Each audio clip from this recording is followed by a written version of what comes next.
Good morning, જય માતાજી. વાગી ગયા સવારના 6:30. પછી મેં એક ગેસે મૂકી દીધું શાક ને એક ગેસે મૂકી દીધું ચા.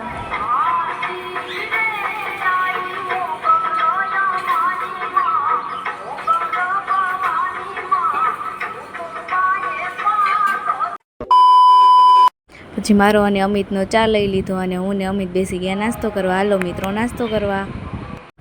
નાસ્તો કરીને હું થઈ ગઈ ફ્રેશ. પછી મેં માને ચા બનાવી દીધો. બહાર ગઈ તો પીયુબેન સાયકલ લગાડતા હતા. આજે એને હતો રવિવાર.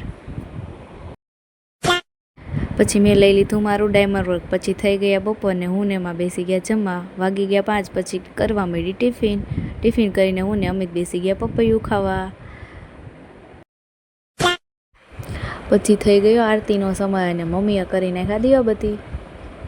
પછી સાંજ પડી ગઈ અને વાગી ગયા 8:45 ને અમે બેસી ગયા જમવા. હાલો મિત્રો જમવા. અમારો વિડીયો ગમ્યો તો લાઈક કરો, કોમેન્ટ કરો અને સબસ્ક્રાઈબ કરવાનું ભૂલતા નહીં.